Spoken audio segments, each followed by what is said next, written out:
So, psychology so far and psychiatry and mental health treatment has a lot to do with the right brain and the left brain, top down, bottom up.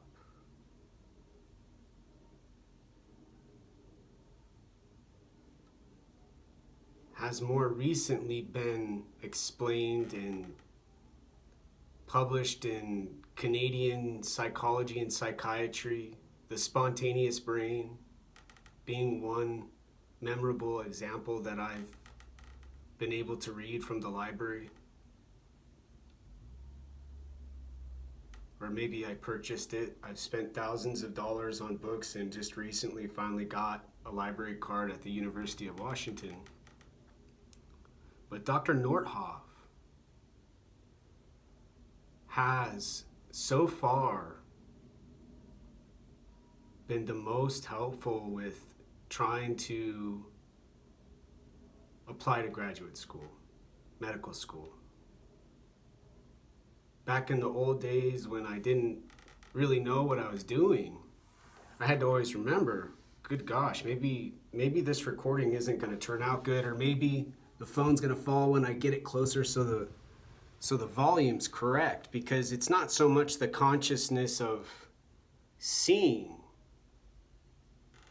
but hearing. And Carl Jung was helpful when I had chordoma and I didn't even know it.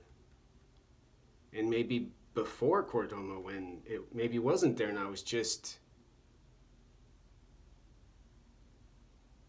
not understanding what was happening. The tumor grows in a very, very, very longer, it's much more spread out, slow. Whereas nasty grossness just will be visible maybe in some parts of the brain. I've seen Ukrainian doctors treat patients who have large masses where you can actually see the skin from the skull bulging, but mine was down. And how my neurosurgeon described it at the hospital, Dr. Manuel Ferreira Jr., was the pons. It's directly around this area. It's at the base of the skull. Lots of room and a rare form of bone cancer, the internet says about chordoma. Mixed stuff everywhere about recurrence and so on and so forth. It could come back, who knows? But what Dr. Nordhoff explains, and I think where neuroscience is hopefully moving towards, has to do with the body, the brain, in the world. But what's not always explained as, I think, clearly as these terms is the mind. Martial artists know mind. You get black belt.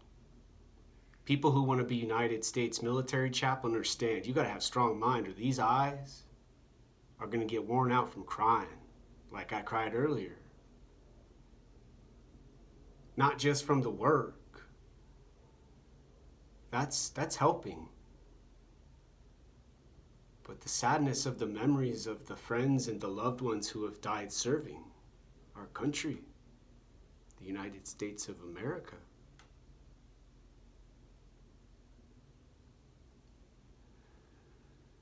So there's these sources for the whole part of humans. The body, the hands, for this example, the brain up above, in the mind, what we can't see on an MRI, unless we're doing some sort of study of brain waves or some sort of futuristic technological innovation practice. And then from there, you got to figure out, well, what happens when you have a hard day at work, or you have a hard day studying for school, or you got a hard day trying to make your application for medical school or flat out graduate school? Maybe, hopefully, MIT. I pray to gosh darn heck. Darn. Shoot.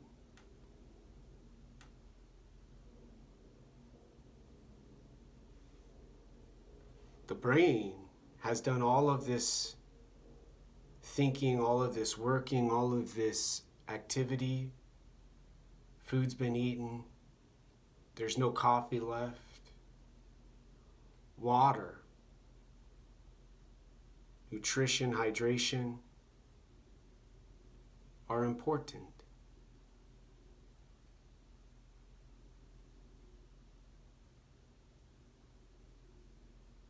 Leisure. These are all choices. Specifically though, for traumatic brain injury and people who might have some hard times with conditions like I have here in this building.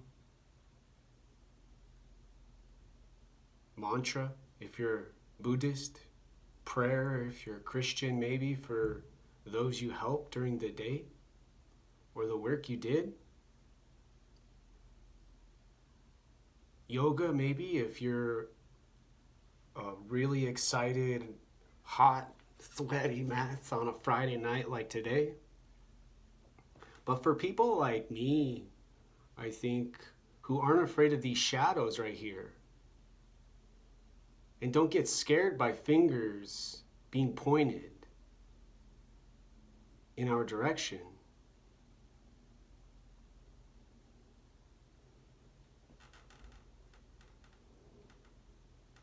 And as another example, autism, emotions.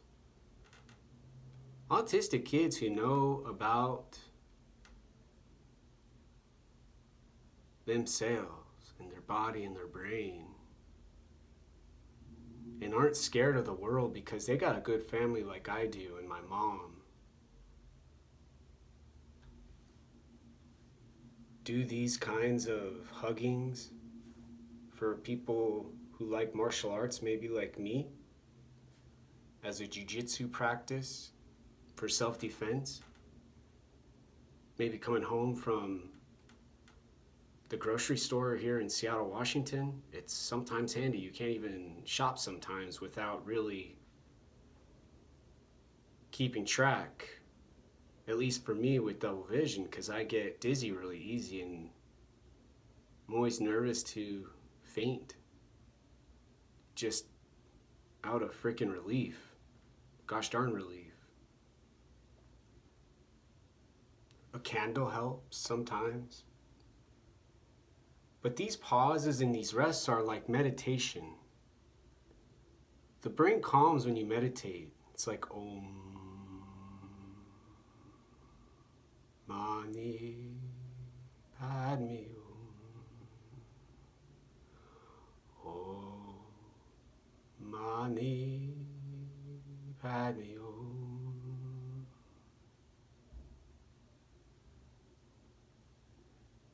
And focused, concentrated,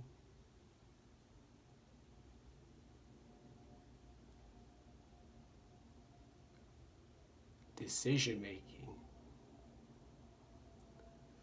such as this video channel. When I first started, I had 15 videos set aside, so I had this list, and I decided, okay, I'll do 15 tonight, work a little more tomorrow, and it's like Blue Circle Technology. Oh my gosh. I don't know how doctors do it, honestly, when they first start out. Knowing, well, the time you don't do work, someone could suffer, and they could have more pain, or they could have more struggle. And in an ashram like I built for my home, you can have lights. You can have stuff behind you like the lava lamp. But those choices get into the mind and what goes along with the lava lamp over there and the sparkly pattern. Too much added on top of what's happening causes not only disruption for the attention, the awareness, and maybe consciousness. However you want to describe what occurs. Most importantly, when drugs are involved, when alcohol is involved, when tobacco is involved, when the time at the top of the screen might run out and the video might shut off and the school work might get messed up. It's like studying for a test.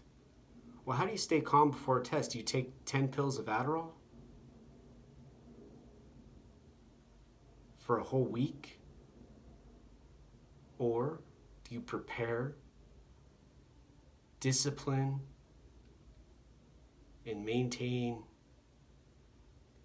your vision, the sound being heard, and not put on headphones and blast and not have, I don't know, a bunch of hookers over or something and have a shindig? And then go back to what you were doing and be patient. And don't get worried by the 12 o'clock or the number or the time that I'm paying attention to right now. 12, 13, 14. I don't know how long I can make this video. My iPhone's gonna have any memory left because I don't have money. I don't have resources. I only have